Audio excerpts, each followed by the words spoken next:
जय हिंद दोस्तों, मैं हूं अनूप और आप सब लोग देख रहे हैं ग्लोबल कॉन्फ्लिक्ट। दोस्तों, अमेरिका के आसमान में रहस्यमय एयरक्राफ्ट देखे जाने का घटना बीते कई सालों से घट रहा है, पर दोस्तों इस बार ये घटना अमेरिका के कैलिफोर्निया के आसमान में घटा, जहां पे कैलिफोर्निया के एक लोकल इंसान द्वारा इस घटना को कैमरा में कैद कर लिया गया, जहां पे साफ साफ कैलिफोर्निया के आसमान में एक रहस्यमय विमान दिख रहा है। दोस्तों, क्या ये वही विमान है जिसे अमेरिका के द्वारा खुफिया तरीके से बनाया जा रहा है, मतलब अमेरिका के नया बॉम्बरशक विमान B-21। दोस्तों, आज के वीडियो के सबसे पहले हिस्से में मैं आप लोगों को इस रहस्यमय एयरक्राफ्ट के बारे में बताऊंगा, जबकि वीडियो के दूसरे और आखिरी हिस्से में दुनिया के दो सबसे बेहतरीन कैरियर वन फाइटर एयरक्राफ्ट मतलब MiG-29 और FA-18 सुपर हॉर्नेट के बीच में होने वाला एक लड़ाई के बारे में बताऊंगा। तो जानने के लिए वीडियो के आखिर तक बने रहिए और चैनल को सब्सक्राइब और वीडियो को लाइक जरूर कीजिए। दोस्तों, अमेरिका और रशिया दुनिया का दो ऐसा देश है जो आए दिन रहस्यमय फाइटर एयरक्राफ्टों का टेस्ट करता रहता है। इन देशों के द्वारा बीते कई सालों से फाइटर, स्क्वाड और ट्रांसपोर्ट एयरक्राफ्ट जैसे महत्वपूर्ण मिलिट्री इक्विपमेंटों का निर्माण किया जाता है। पर दोस्तों, इन देशों में इन एयरक्राफ्टों को इतने खुफिया तरीके से और इतने रहस्यमय तरीके से टेस्ट किया जाता है कि जब ये दुनिया के नजरों में आता है तो इसे पहली नजर में देख के बाहरी दुनिया का कोई UFO या रहस्यमय एयरक्राफ्ट माना जाता है। और ऐसा ही घटना अमेरिका के कैलिफोर्निया में स्थित लोकल नागरिकों के साथ हुआ, जिन्हें शायद ये अमेरिका के नया रहस्यमय एयरक्राफ्ट के बारे में पता नहीं था, और अचानक से उनके आसमान में ये नया एयरक्राफ्ट को देखते हुए वो लोग काफी हैरान भी हो गए थे। दोस्तों, ये जो एयरक्राफ्ट कैलिफोर्निया के आसमान में देखा गया था, इसे माना जा रहा है कि अमेरिका के नया खुफिया B-21 स्टेल्थ बॉम्बर है। दोस्तों, ये जो B-21 बॉम्बर का नाम कहा जा रहा है, ये असल में अमेरिकी कंपनी नॉर्थरॉप ग्रामन द्वारा बनाया जाने वाला एक स्टेल्थ बॉम्बर एयरक्राफ्ट है, जो B-2 बॉम्बर के तर्ज पे ही बनाया जा रहा है, और ये B-2 जैसे ही दिखने वाला एक बॉम्बर एयरक्राफ्ट होगा। कैलिफोर्निया के आसमान में इसे देखे जाने के पीछे कारण ये भी हो सकता है क्योंकि कैलिफोर्निया के नजदीक है अमेरिका के एडवर्ड एयरफोर्स स्टेशन, जहां पे खुफिया अमेरिकी फाइटर और बॉम्बर एयरक्राफ्टों का परीक्षण भी किया जाता है और उसका डेवलपमेंट ट्रायल भी यहीं पे होता है। पर दोस्तों, अब यहाँ पे सवाल ये भी उठता है कि B-21 को जहाँ पे एक स्टेल्थ बॉम्बर का दर्जा दिया जा रहा है, वहीं पे कैसे ये एयरक्राफ्ट आम नागरिकों के नजर में आ गया और किस तरीके से एयरक्राफ्ट को कैमरा में कैद करना संभव हो पाया। अगर B-21 बॉम्बर का खुफिया कोई ट्रायल भी चल रहा होगा तो ये इतना हाई ऑल्टीट्यूड में होगा कि खाली आंखों से तो इसे देख पाना लगभग नामुमकिन होगा। तो कैसे ये आम नागरिकों के आंखों में आ गया और किस तरीके से इसके आवाज से आम नागरिकों को पता चला कि आसमान में कोई एयरक्राफ्ट उड़ रहा है। दोस्तों, आशंका तो ये भी लगाया जा रहा है कि ये B-21 है ही नहीं, बल्कि B-21 के जगह में शायद ये अमेरिका के खुफिया कोई और प्रोजेक्ट है, जैसे कि RQ-180। दोस्तों, RQ-180 भी लगभग B-2 के जैसा ही डिजाइन वाला एक अनमैन एरियल व्हीकल है, लेकिन इसे लेके कभी भी अमेरिकी गवर्नमेंट के द्वारा कोई जानकारी पब्लिकली नहीं किया गया है और ना ही माना गया कि ऐसा कोई अनमैन एरियल व्हीकल का डेवलपमेंट अमेरिकी गवर्नमेंट के मंजूरी के साथ हो रहा है। दोस्तों, कुछ अनकंफर्म रिपोर्टों के मुताबिक RQ-180 जो स्पाई ड्रोन है, इसे अमेरिका के द्वारा 2010 में दुश्मन के एयर डिफेंस जोन के अंदर सीक्रेटली घुस के इंफॉर्मेशन कलेक्ट करने के लिए डिजाइन और डेवलप किया गया था। और दोस्तों, ये 1990 के SR-70 जैसे हाईली क्लासिफाइड एयरक्राफ्टों को रिप्लेस करने के लिए ही डिजाइन किया जा रहा था। और दोस्तों, यही एक रीजन है जिसके वजह से अमेरिका द्वारा कभी भी RQ-180 को रिकॉग्नाइज ही नहीं किया गया। पर जो भी हो, कैलिफोर्निया के आसमान में देखा गया एयरक्राफ्ट अमेरिका का एक टॉप सीक्रेट और खुफिया ऐसा एयरक्राफ्ट है जो दुश्मन को आसानी से धूल चटा सकता है। दोस्तों, B-21 जहाँ पे एक मैन्ड बॉम्बर है, वहाँ पे RQ-180 एक अनमैन ऐसा एयरक्राफ्ट है जो दुश्मन के जानकारी को जुटा सकता है। कुछ न्यूज आर्टिकल के मुताबिक RQ-180 का वजन करीबन 15 टन है और ये 24 घंटे लगातार उड़ान भर सकता है। इन एयरक्राफ्टों के पास करीबन 2100 किलोमीटर तक दुश्मन के ऊपर नजर रखने का क्षमता होता है, जबकि ये एक बॉम्बर के आकार से काफी छोटा होता है। दोस्तों, RQ-180 को अमेरिका के एयरक्राफ्ट कैरियरों के ऊपर से भी ऑपरेट किया जा सकता है और साथ ही साथ अमेरिकी एयर बेसेस से भी ऑपरेट किया जा सकता है। पर दोस्तों, चाहे RQ-180 हो या फिर B-21 हो, ये रहस्यमय एयरक्राफ्ट आने वाले कई सालों तक अमेरिकी दुश्मनों के मन में डर के माहौल बनाए रखेगा। दोस्तों, अब चलिए जानते हैं दुनिया के दो सबसे बेहतरीन कैरियर वन फाइटर एयरक्राफ्ट जब एक दूसरे के सामने आ जाएगा तो क्या हो सकता है। दोस्तों, मैं यहाँ पे इंडियन नेवी में इस्तेमाल होने वाला MiG-29 के carrier borne multi role fighter aircraft और अमेरिकी सुपर कैरियर के ऊपर इस्तेमाल होने वाला FA-18 सुपर हॉर्नेट फाइटर एयरक्राफ्टों के बारे में कह रहा हूँ। और दोस्तों, ये वही दो एयरक्राफ्ट है जो इंडिया के future 57 carrier borne multi role fighter aircraft के टेंडर में भी शामिल है और एक दूसरे को चुनौती देने के लिए तैयार भी हो रहा है। दोस्तों, ये 57 फाइटर एयरक्राफ्ट के टेंडर में अब तक ये दोनों एयरक्राफ्ट एक दूसरे का सामना टेक्निकली कर रहा था, लेकिन आने वाले कुछ दिनों के अंदर फिजिकली एक दूसरे के के सामने आ सकता है। दोस्तों मैं ये इसीलिए कह रहा हूँ क्योंकि बे ऑफ बंगाल के बाद अब अरेबियन सी के अंदर मलावर एक्सरसाइज का दूसरा हिस्सा होगा, जिसमें अमेरिकी एयरक्राफ्ट कैरियर यूएसएस निमिट्स और इंडिया के एयरक्राफ्ट कैरियर आईएनएस विक्रमादित्य भी शामिल होगा। दोस्तों ये दोनों एयरक्राफ्ट कैरियरों के अलावा इसमें ऑस्ट्रेलिया और जापान के डिस्ट्रॉयर जहाज भी शामिल होगा और दोनों एयरक्राफ्ट कैरियरों के ऊपर ये दोनों कैरियर वन मल्टी रोल फाइटर एयरक्राफ्ट तैनात भी होगा। दोस्तों ये महामारी की वजह से एक्सरसाइज के इस हिस्से को नॉन कॉन्ट्रैक्ट एक्सरसाइज रखा गया है, मतलब एक दूसरे के जहाज तो यहाँ पे हिस्सादारी करेगा लेकिन किसी भी जहाज का सैनिक दूसरे जहाज में नहीं जाएंगे। दोस्तों अब चलिए जानते हैं दोनों एयरक्राफ्टों के क्षमता के बारे में। अमेरिकी एयरक्राफ्ट कैरियर यूएसएस निमिट्स में जहाँ पे FA-18 सुपर हॉर्नेट को बेसिक फाइटर एयरक्राफ्ट के हिसाब से इस्तेमाल किया जा रहा है, वहीं पे इंडिया के आईएनएस विक्रमादित्य के ऊपर MiG-29K का इस्तेमाल किया जाता है। दोस्तों FA-18 सुपर हॉर्नेट अमेरिकी कंपनी बोइंग के तरफ से बनाया हुआ twin engine multi role carrier borne fighter aircraft है। इन एयरक्राफ्टों को अमेरिकी कंपनी मैकडोनल्ड डॉगलस के आइकॉनिक FA-18 हॉर्नेट एयरक्राफ्टों के सबसे आधुनिक संस्करण कहा जाता है।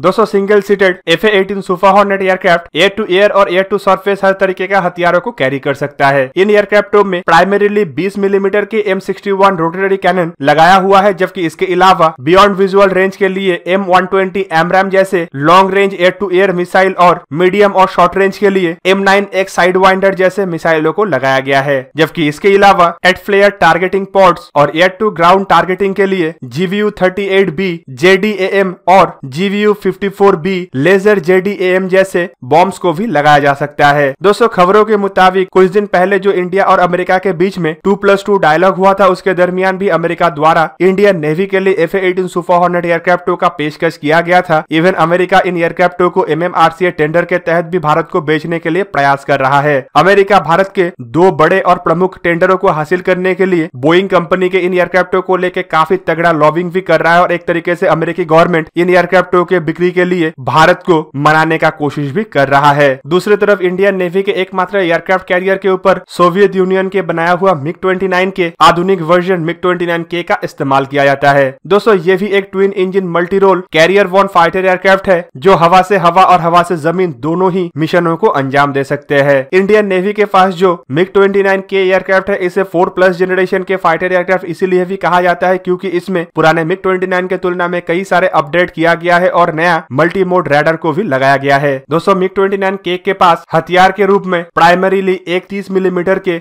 GSH-301 कैनन है, जबकि इसके अलावा शॉर्ट रेंज और beyond visual range air to air missile के हिसाब से R-73E और RVVAE जैसे मिसाइल के अलावा इंडिया का खुद का बनाया हुआ अस्त्र मिसाइल है। दोस्तों इन एयरक्राफ्टों के पास anti ship missile, anti radiation missile और KUV-500 सीरीज के लेजर गाइडेड और टीवी गाइडेड बॉम्ब्स भी है। लेकिन कुल मिला के 17 से लेके 20 नवंबर तक अरेबियन सी में चलने वाले एक्सरसाइज के दरमियान ही पता चलेगा कि FA-18 सुपर हॉर्नेट और MiG-29K के बीच में से कौन सा एयरक्राफ्ट किसके ऊपर भारी होता है। तो दोस्तों ये था आज का वीडियो। अगर आपको वीडियो अच्छा लगा तो इसे लाइक कीजिए और मेरे चैनल को सब्सक्राइब कीजिए और साथ में बना हुआ बेल आइकन को भी प्रेस कर दीजिए ताकि आप मेरा वीडियो देख पाए सबसे पहले। जय हिंद।